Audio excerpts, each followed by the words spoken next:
ahora que estamos estudiando en Unity y estamos, ¿cómo les digo? Pues entrando en las profundidades de las enseñanzas, de verdad, los escritos, los puntos de vista de los diferentes escritores, especialmente Charles Fillmore y todos los que le siguieron.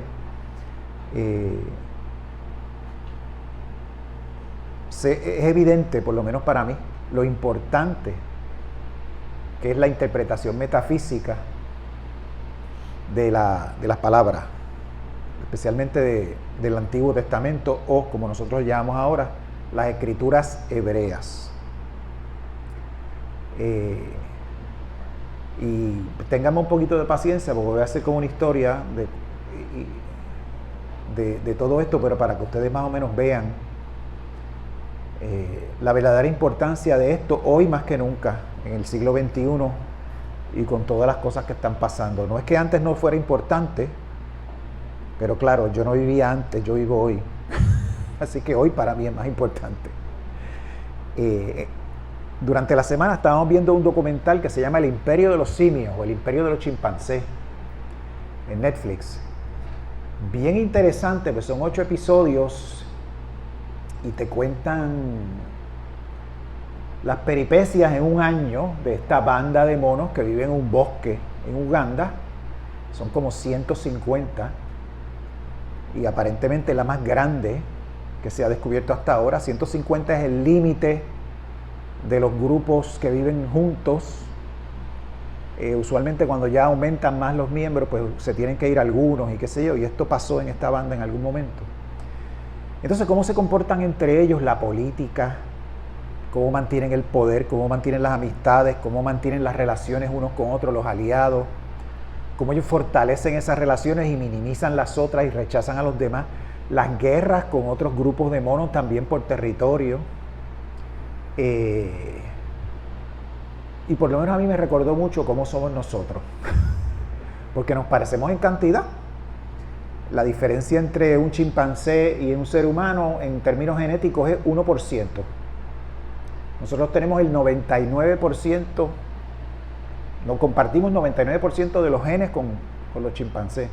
O sea que la pequeña diferencia que nosotros sin pelo y poder tener esta conversación versus ellos, están viviendo en la selva de la forma en que viven, pues es dramática, con solamente 1%, pero nos parecemos en un montón de cosas.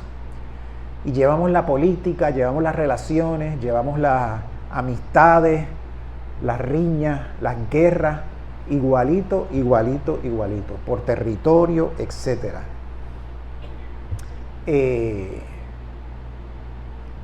Y eso pues, por lo menos a mí me abrió los ojos a muchas cosas. Y recordé que hace tiempo, hace como unos 2 o 3 años, había leído una noticia que en aquel tiempo resultó ser un descubrimiento bastante importante desde el punto de vista de la antropología y etcétera, y la paleontología.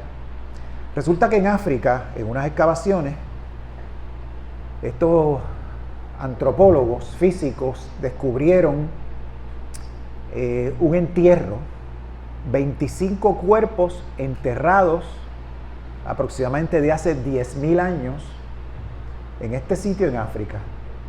Hace 10.000 años todavía estábamos los seres humanos empezando a experimentar con la agricultura. Todavía vivíamos como esos chimpancés, bandas de 150, 100 individuos por ahí peleando por territorio, etcétera, buscando la comida donde apareciera. No existían las ciudades. Era la edad de piedra, básicamente, ¿no? El paleolítico. Pero lo impresionante del descubrimiento fue que estos 25 cadáveres que encontraron eran hombres, mujeres, niños, mujeres embarazadas, todos torturados, amarrados aparentemente, y asesinados de la manera más vil que usted se puede imaginar, ¿no? Y uno lee el artículo y uno nada más que piensa es lo que está pasando, las guerras, qué sé yo, la Segunda Guerra Mundial, los campos de concentración, todo este tipo de cosas. Pero este tipo de cosas aparentemente se llevan dando desde que el ser humano es ser humano. Y eso impresionó mucho a la comunidad científica y me impresionó a mí también, porque tú te das cuenta de que muchas de las cosas que el ser humano hace hoy en día, muchas de las cosas que se hacen constantemente, que si usted prende hoy día el televisor, los va a ver allí, va a ver las noticias, se llevan haciendo hace miles y miles de años. Hay otro concepto bien interesante que se llama indefensión aprendida. Indefensión aprendida. Es el estado en el cual tú te sientes indefenso, te sientes sin esperanza de poder hacer nada, pero ese estado se aprende. Y estos experimentos los hizo en el año 1967 un psicólogo llamado Martin Seligman. Resulta que él cogió, primero se hizo con perros, después se hizo con ratones, y se les envió una descarga eléctrica a estos animalitos, ¿no? A un animalito se le puso un switch o un interruptor en la jaula donde podías apretar ese interruptor el animalito y la descarga paraba. Y a otro animalito no se le puso no se le dio esa alternativa. Al cabo del tiempo, el animalito que no se le dio esa alternativa empezó a deprimirse y asumía una actitud de desesperanza, no comía, no se defendía en realidad, no buscaba la forma porque él ya sabía que ya no iba a poder salir del asunto y se sometía al destino. Estamos hablando de un animal, ¿no? ¿Qué pasa? Eso se le puede pasar a una persona. Una persona puede sufrir de indefensión aprendida. Qué sé yo, que usted se encuentre en una situación extrema y usted sienta que no tiene control de la situación. Sienta que no hay nada que usted pueda hacer para salir de esa situación. Piensa en niños maltratados, piensa en mujeres abusadas, piensa en prisioneros, piensa en gente que vive en estados de miseria absoluta en diferentes países del mundo que no importa lo que hagan, no van a salir de ese hoyo. Piensen en todo eso. El ser humano, por tener conciencia y por poder pensar y por tener la habilidad de tener esta conversación que usted y yo estamos teniendo, desarrolla métodos para no sentirse indefenso, para no sentirse que no tiene control. Y eso lo vemos en las cuevas estas, en Francia y en España, donde tú entras a un sitio donde nadie puede entrar más que las personas que saben que eso está allí. Tú encuentras dibujos de animales, de gente cazando, etc. Estos individuos no tenían control de la naturaleza, no tenían control de la migración de los animales, no tenían control de las tormentas, no tenían control de que si había comida o no había comida, y de alguna forma tenían que buscar la sensación de que sí estaban teniendo control. Y se inventan esta cuestión, estos rituales, para ellos sentir que tienen control de la migración de los animales, del éxito en la casa, etc. Y ahí empiezan los rituales, no quiero usar la palabra religiosos, ¿no? Porque no son religiones establecidas, sino ahí empiezan los rituales estos, adorando a dioses, el espíritu del bosque, el del árbol, el de la piedra, el del animal, etc. Y ahí empieza una relación del ser humano con lo luminoso, ¿no? Con la divinidad, entre comillas, con lo esotérico, con lo que no se ve, para yo sentir que tengo algún tipo de control sobre el medio ambiente en que vivo y no vivir desesperanzado. ¿Por qué? Porque el ser humano descubre, mira, yo no es como un lobo o como un mono o como esto que no saben qué va a pasar mañana, no saben qué va a pasar después que se van a morir, no tienen idea de lo que es la muerte, etc. Pero nosotros sí.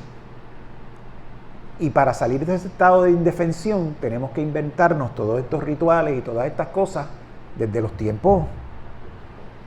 Y no solamente el ser humano tenía esos rituales, aparentemente lo tenían otras especies de seres humanos que vivieron junto con nosotros hace más de 60.000 años, los neandertales, los cromañones, etc. Y eso es importante, porque nos da una sensación de control sobre el medio ambiente. ¿Qué sucede? Pues todo eso desemboca a hoy día que aproximadamente se han calculado que existen 42.000 religiones en el mundo. 42.000 religiones, muchas de ellas encontradas unas con otras. Si una dice que eso es blanco, la otra dice que es azul, la otra dice que es negro, y están peleando muchas veces. Y fíjense qué cosa curiosa. Las culturas que tienen muchos dioses, que son politeístas, usualmente son mucho más tolerantes con personas que no creen en sus dioses. Yo creo en el Dios X, el Dios Z y el Dios Y. Y si tú crees en el Dios 1, 2 y 3, pues eso no es problema porque ese es tu Dios, este es el mío. Y no hay roña. Sin embargo, las religiones monoteístas, el cristianismo, el judaísmo y el islam, son las menos tolerantes con el Dios ajeno, ¿no? Con los demás que no creen en lo que ellos creen, porque ellos se creen dueños de la verdad absoluta y todo el que no cree en lo que yo creo es un hereje, no es un ser humano, yo tengo derecho a matarlo. Y ese es el problema. Estamos utilizando un método antiquísimo para no sentirnos indefensos y lo estamos utilizando para matarnos unos a otros, lo mismo que llevamos haciendo hace más de 10.000, 20.000 años. O sea que la cosa no cambia en realidad. Estamos buscando métodos para sentirnos bien, pero seguir haciendo las mismas barbaridades que llevamos haciendo por siglos y siglos y siglos y siglos. ¿Ok? Bien. ¿De dónde vienen en dónde encajan aquí las escrituras hebreas? O el Viejo Testamento. Bien importante. No vamos a pretender que las escrituras hebreas son las únicas escrituras que existen en el planeta, que hablan de la divinidad, porque los hindúes tienen su religión, los chinos tienen su religión, en América del Sur tenían sus religiones cuando llegaron los españoles, y todas eran válidas en realidad. La importancia de las escrituras hebreas es que desde el punto de vista cultural y desde el punto de vista político y económico han afectado toda la humanidad. ¿Por qué? Porque los que colonizaron África, los que colonizaron Asia y los que colonizaron América se dejaban llevar por esas escrituras. Y esas escrituras se manifiestan en las artes, en la música, en la literatura, en las leyes, en la forma de impartir justicia, en cómo se interpreta la conducta de las personas a nivel mundial. Hoy en día por los medios de comunicación, por las redes sociales, etc. Y eso es bien importante porque del judaísmo salen dos de las religiones más importantes, el cristianismo y el islam. Todas tienen sus raíces, esas dos tienen sus raíces en el judaísmo. Y ahora mismo la religión con más personas en el mundo es la religión cristiana, con todas sus vertientes, pues está el catolicismo, el protestantismo y todas estas cosas, los mormones, etc. Y dentro del islam también hay sus sectas, hay sus vertientes y se pasan peleando unas con otras también. Y los cristianos se pasan peleando unos con otros también. Digo, ya no son las guerras aquellas que había en el 1700 y 1600 y 1400 que se mataban porque yo era protestante y tú eras católico y vamos a limpiarle el pico a todo ese pueblo que todos son protestantes, a Dios que reparta ya los buenos y los malos y los distribuya, como dijo un papa una vez. Lo mismo que llevamos haciendo muchos años. Y por ejemplo, de cómo dicen las escrituras y cómo están pasando las cosas para que ustedes vean que no es que eso que pasó hace 10.000 años en África no es algo que no estamos haciendo todo el tiempo. Les voy a leer un pasaje de Josué 6:21, cuando cogen a Jericó, ¿no? Dice aquí: y destruyeron a filo de espada todo lo que en la ciudad había, hombres y mujeres, jóvenes y viejos, hasta los bueyes, las ovejas y los asnos. ¿Qué diferencia hay entre eso y lo que encontraron en África de hace 10.000 años? Ninguna. En Josué 11, 10 y 11,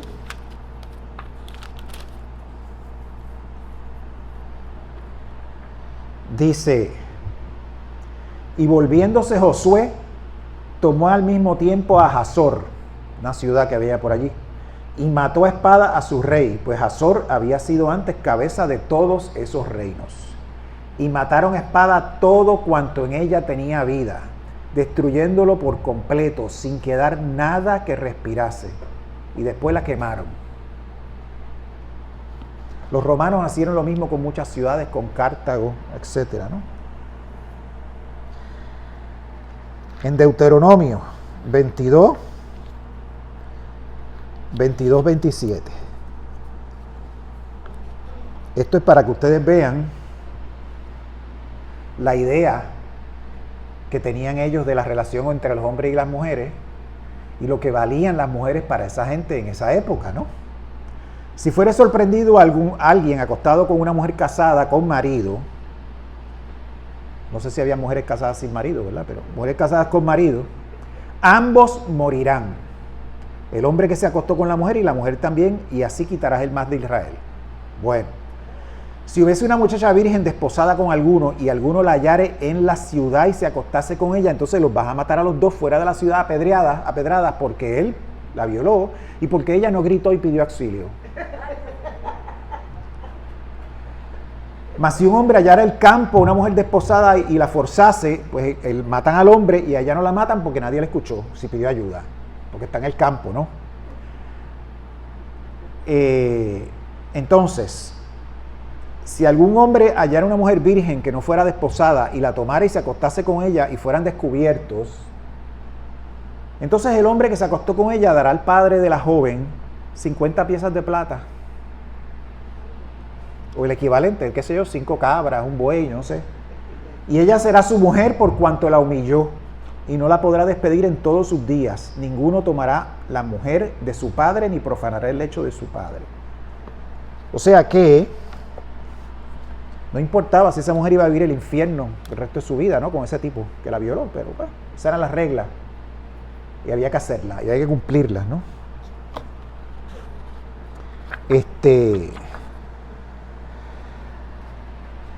Y eso pues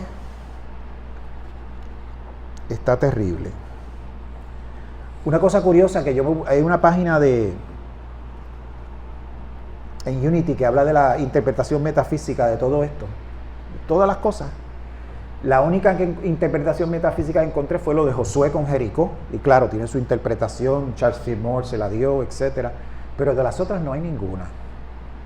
Porque es que no puede haber interpretación metafísica de eso. Son una barbaridad. Y me estuvo curioso que no hubiese un escrito, una interpretación metafísica de eso. Anyway. Entonces, tenemos que ver estas escrituras hebreas, por qué se escribieron y para qué se escribieron. Resulta que Israel eran unas tribus que vivían en las partes altas, en los montes, que allí no crecía nada. Lo que se veía era para pastar cabras y más nada. Las tierras bajas eran las tierras donde se podían dar los cultivos, que había ríos, etcétera, y esas tierras estaban ocupadas por todas estas tribus que esta gente mató, supuestamente. Israel tenía 12 tribus, ¿no? En aquel tiempo todos los pueblos tenían su propio Dios y ese Dios los protegía, y las guerras no solamente eran las guerras de los israelitas con los filisteos, ¿no? Era con el Dios de Israel contra el Dios de los filisteos. Y cuando yo ganaba la guerra, yo me llevaba la estatua del Dios de aquellos y me la llevaba a mi templo y la tenía allí, como si fuera un rehén, como un trofeo de mi victoria sobre esta gente. Y como esta gente no eran personas, pues yo podía matarlos a todos, hombres, mujeres y niños y qué sé yo, y los mataba. En los tiempos antiguos usualmente eso no se hacía. Lo que hacía era que se mataban los hombres y los jóvenes de cierta edad en adelante, y el resto de las mujeres y los bebés se los llevaban como esclavos y se casaban con ellos, y pues porque podían lavarle el cerebro. Hoy en día eso se hace en Uganda, se hizo en Yugoslavia. Esta gente que llegaba y violaba a las mujeres, etcétera, ¿no? Mataban a los hombres, eso todavía se ve. Ok, estas 12 tribus se unen y se ponen de acuerdo para adorar a este Dios. Y este Dios es bien celoso. Ellos no quieren que adoren ningún Dios de ningún sitio. y establecen unos rituales para diferenciarse de las tribus que los rodean. Y uno de los rituales es: no puedes comer cerdo.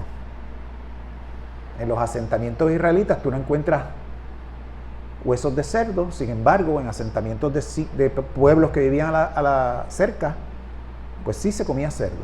No hay absolutamente ninguna razón biológica, ni de competencia, ni de nada que te diga que los israelitas tenían razón en no comer cerdo. Simplemente es una costumbre que se hace, igual que la circuncisión, para diferenciarse de las tribus que están al lado. Los indios americanos hacían lo mismo, tenían unas costumbres de dietas, unos tabúes que no tenían razón de ser, simplemente era para diferenciarse del vecino, para saber que no, yo soy diferente a ti porque yo hago esto y tú haces lo otro. Eso es todo. La tribu sigue creciendo, se siguen fortaleciendo. Y entonces ahí vienen los jueces. En la Biblia habla de jueces. Los jueces eran, pues tenemos las dos. Y había guerra entre las tribus de Israel también. Peleaban entre ellas y se mataban de vez en cuando. Entonces, no crean que eran hermanos que se llevaban de lo más bien. O sea, tenían su riña de sangre. Pero cuando eran amenazados por alguien de afuera, ellos escogían un juez. Y ese juez no era otra cosa que un líder tribal con mucho estatus entre todas las tribus, que dirigía a todas las tribus para bregar con esa situación. Y después todo el mundo sigue viviendo como siempre estaban viviendo. ¿Por qué vienen los reyes? Ya vienen los reyes porque Israel baja del monte, baja a las tierras bajas, empiezan a sembrar. ¿Qué pasa cuando tú siembras? Hay excedente. Ya tengo grano de más, ya tengo más, produzco más de lo que puedo consumir. Y eso hay que almacenarlo. Y eso genera riqueza. Y yo necesito un sistema para manejar toda esa riqueza y manejar el crecimiento poblacional. Entonces ahí empiezan a escogerse los reyes y empiezan los impuestos y los soldados y los escribas y el templo y toda esta cuestión que uno de los profetas se los advirtió a Israel: mira, va a empezar a pasar esto y esto y esto, pero había una necesidad política, económica, poblacional de agrandar la cosa, ¿no? Y pues deciden tener sus reyes, y ahí es donde se escribe Reyes. Y es interesante porque todos los que estudian todo esto están de acuerdo en que la Biblia se escribe en papel, ¿no? Escrita, porque antes era oral. Cuando los judíos regresan de Babilonia, están haciendo el templo, y el rey Josías, de repente, milagrosamente, descubre entre esas ruinas unos escritos que se habían hecho hace no sé cuántos cientos de años, donde dice todas estas leyes: que no te puedes casar con mujeres que no son de aquí, que tienes que comer esto, que tienes que hacer esto, que tienes que hacer lo otro. Y el consenso es que este individuo quería consolidar su poder político, se juntó con unos escribas, escribieron, no fue que escribieron los libros de la nada, simplemente los pusieron en papel, todas las historias que se contaban, escogieron las que más les convenían, las pusieron aquí, hicieron estos documentos para... Entonces ahí pues los samaritanos los tienen que sacar porque ellos se casaron fueron judíos que se casaron con mujeres de allí, adoran a Baal y adoran a Astarte y otros dioses y qué sé yo, y ahí empieza la cosa, porque yo quiero ser yo y tener poder y controlar este reino y no quiero a más nadie. ¿Qué pasa? Todas estas cosas que se cuentan aquí suceden hoy día. Yo conozco gente que sirvieron en la milicia que me han contado exactamente estos mismos cuentos que sucedieron en Irak, en Afganistán, en Serbia, en Kosovo, que ellos fueron testigos y participantes de cuentos similares a estos cuentos que yo les acabo de mencionar. Y te cuentan: mi misión era llegar allí y matar todo lo que estuviese vivo. Y claro, con todas las consecuencias que eso causa mentalmente, cuando tú llegas acá a Puerto Rico, tratas de regresar a tu vida normal, ves a tus hijos, ves a tus nietos, ves los niños jugando por ahí, y de repente no puedes bregar con las memorias de todo lo que tú fuiste testigo y todas las cosas que tú hiciste y todas las cosas que tuviste dejar que hacer o dejar de hacer porque estabas en una situación extrema. O sea que esto no es nuevo, ni esto es viejo. Esto está pasando constantemente.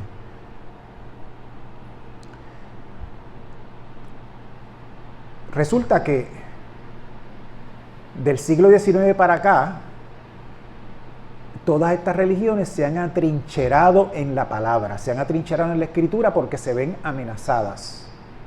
Y eso lo habíamos mencionado en un servicio anterior, se ven amenazadas por la ciencia. Darwin dijo que el origen de las especies, que el hombre y el mono venían de un antecesor común, que la Tierra no es el centro del universo, que gira alrededor del Sol, y Galileo por poco lo matan por eso. Hubo sacerdotes, Giordano Bruno, que lo quemaron en la hoguera por decir algo parecido, porque se defiende, la iglesia se defiende porque la iglesia tiene poder, la institución tiene un poder y no quiere perder el poder, y hace cualquier cosa para mantener ese poder, y usa las escrituras como una excusa. Se usaron las escrituras como excusa para la esclavitud, se usa la escritura para tener a las mujeres pisoteadas y maltratadas, y claro, la parte de las escrituras que te conviene, porque en la misma Biblia hay un pasaje que dice una cosa y más adelante encuentras un pasaje que dice lo contrario, porque no fue la misma gente que lo escribió, no fue en la misma época que se escribió, fueron en diferentes épocas, y lo que hicieron fue que juntaron todo eso ahí, hicieron una ensaladita y léelo.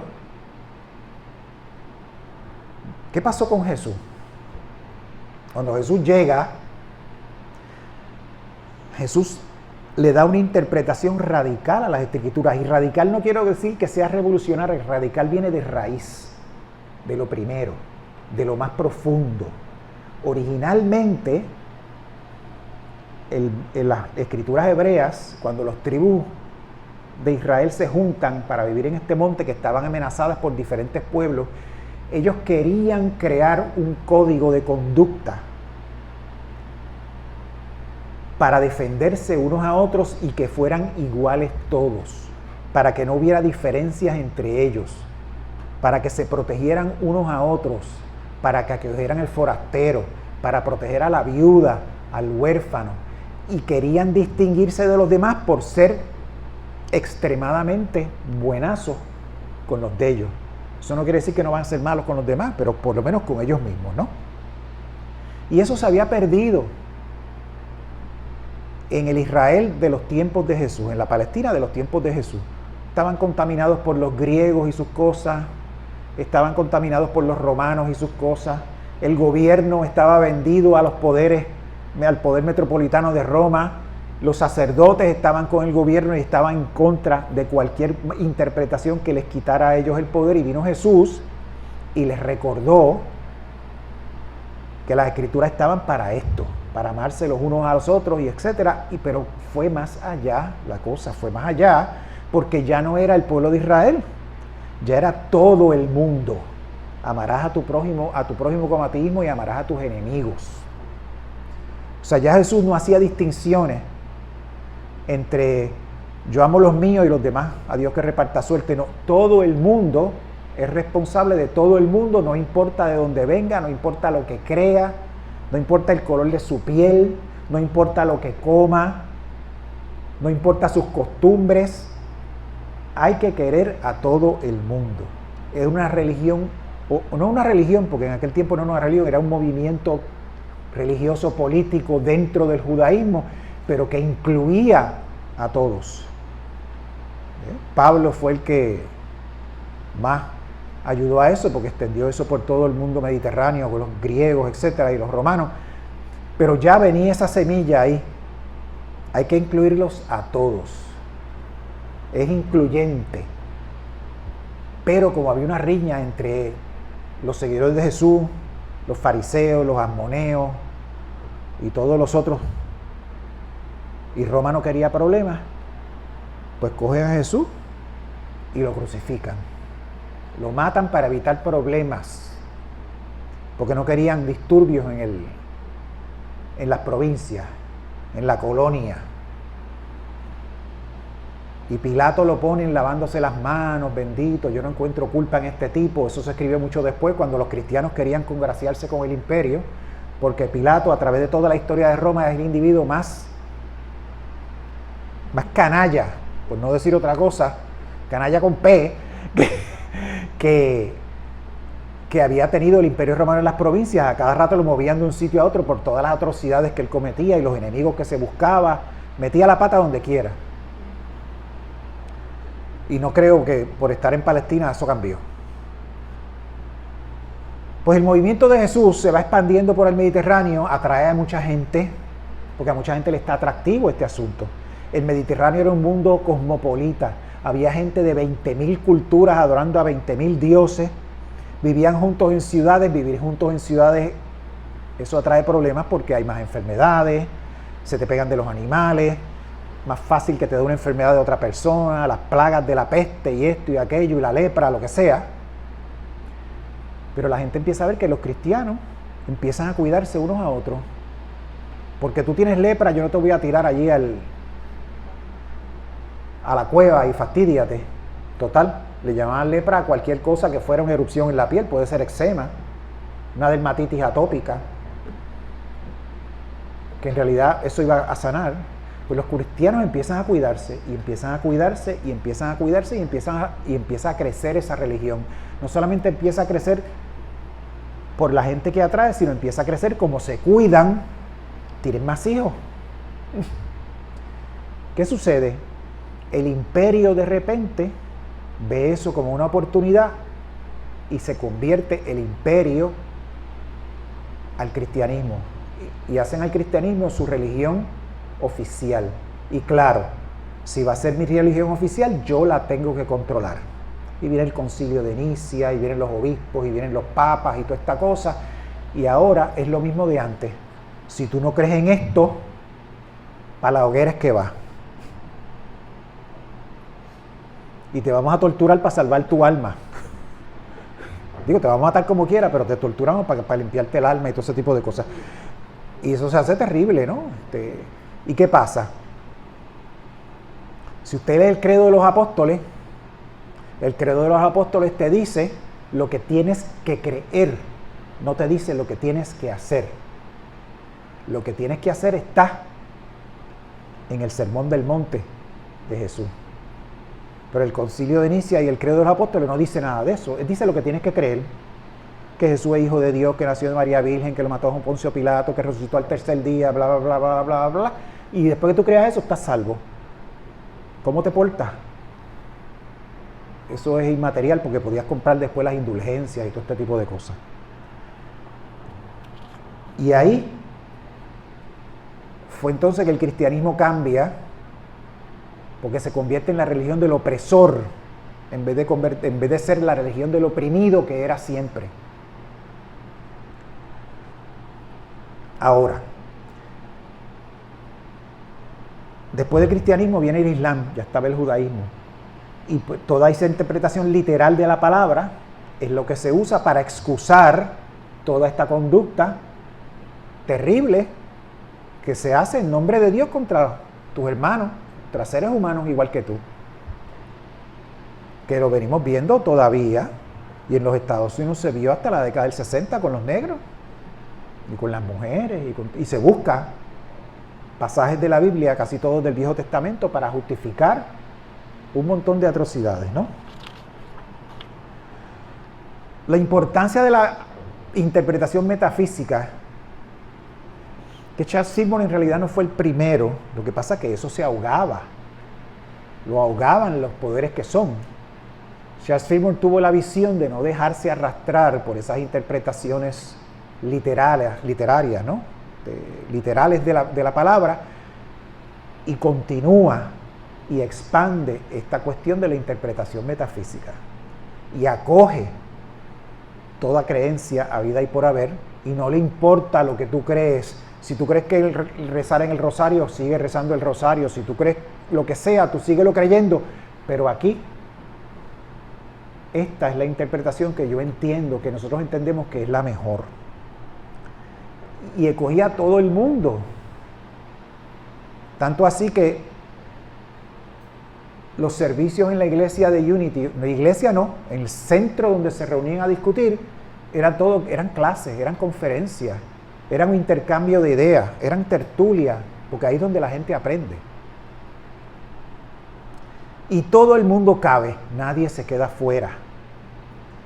Si yo voy a una iglesia cristiana fundamentalista o una iglesia católica y yo creo algo diferente, no me atrevo a decirlo porque me van a sacar fuera. Y estar fuera del grupo, pues es un problema. En España, durante el tiempo de Franco, si usted no iba a misa los domingos, y pasaban 2 o 3 domingos y usted no iba a misa, tenías tremendo problema, porque te echaban la policía atrás, te ponían a velarte, te botaban del trabajo, sacaban a los hijos de la escuela, había un revolú. Así que, ¿cuál es el futuro de la religión? Hoy en día se está perdiendo a pasos agigantados el interés de los jóvenes por ir a la iglesia. La gente no va y no se congrega. En Europa hay iglesias vacías que se usan para otras cosas. Y la vida sigue normal. Pero lo importante aquí es la interpretación metafísica, porque eso abre puertas para que tú utilices la palabra. Y yo no estoy diciendo que la palabra sea cierta o no. Yo no estoy diciendo que la palabra es palabra de Dios, como dicen los católicos o como dicen los protestantes. Eso es un libro escrito y el libro es importante porque cultural, política y legalmente es la base de toda nuestra civilización occidental. Por lo tanto, aunque tú no creas, aunque tú seas ateo, debes estudiar el libro de la misma forma que tú lees los escritos de Sócrates y de Platón y la Ilíada y la Odisea, porque son los clásicos que son la base de nuestra civilización. Y hay que estudiarlo, hay que aprenderlo y hay que aprender a interpretarlo de una manera correcta para evitar todas estas atrocidades que se han cometido por siglos, no a causa de las palabras, de la escritura, sino que ahora se usa la escritura para justificarlas también, para evitar esa justificación, ¿no? Eso es como la dieta. Yo quiero rebajar 20 libras y yo me meto en una dieta de estas terribles, rebajo las 20 libras, después vuelvo a lo mismo y vuelvo engordo las 20 con intereses. ¿Por qué? Porque no hice un cambio en mi estilo de vida. Cuando tú interpretas la palabra a la letra, tú fuerzas ese cambio. Lo fuerzas por lo que la gente ve en ti. Porque la importancia es que la gente de afuera vea que tú estás dándote golpes de pecho y estás haciendo un montón de cosas para congraciarte con los poderes que son, con la comunidad religiosa, con la comunidad política, lo que sea. Pero la interpretación metafísica es como cuando tú haces una dieta, pero tú cambias tu estilo de vida para que cuando tú rebajes tus libras las mantengas, porque ya tú cambiaste y ya la dieta no se convierte en privación, en restricción, en castigo. Porque cuando tú te privas de algo que te gusta es un castigo. Lo mismo con la interpretación metafísica, porque es algo que te va cambiando de adentro hacia afuera. Y una vez tú cambias adentro, el cambio hacia afuera se nota, la gente se da cuenta, pero a ti no te importa que la gente se dé cuenta, porque ya eso deja de ser lo importante es el cambio tuyo interno y cómo eso te hace, el gozo que eso te da, como dice la palabra diaria de hoy. Y por esa razón, de toda pues yo he estudiado muchas doctrinas religiosas, la única doctrina, entre comillas, religiosa, porque tú tienes una religión, la única interpretación que yo encuentro que es importante es la de Unity, porque eso es el futuro. Ahí, con esa interpretación, nos viene el futuro no solamente de las religiones, sino de la humanidad, porque si todos nosotros cambiamos de adentro hacia afuera, dejamos de utilizar las escrituras como una excusa para seguir comportándonos de la misma forma que nos venimos comportando por miles y miles y miles de años, que quizá en aquel tiempo era importante, porque si alguien venía a invadir mi territorio, mis recursos, yo tenía que protegerlo porque eso dependía de que yo pudiera comer. Pero ahora no. Ahora todo el mundo vive junto. Tú te montas en un avión con un montón de gente que tú no conoces. Tú no conoces el piloto, tú no conoces el mecánico. Tú no conoces el aeropuerto, el que te pesa la maleta. Tú te montas en la guagua y tú no sabes quién está allí contigo. Y no nos andamos matando unos a otros. Antes sí, pero ahora no podemos darnos ese lujo. Y la única interpretación válida, importante, poderosa, que nos va a permitir seguir viviendo como estamos viviendo hasta ahora como seres humanos y nos va a permitir amándonos y nos va a permitir progresar como especie, es la interpretación metafísica y Unity. Entiendo yo que es el futuro de la religión, el futuro de la espiritualidad humana. No hay otra. No hay otra. Y aquí caben todos. No importa de dónde tú vengas, caben todos porque lo importante es el cambio interno. Dios los bendice.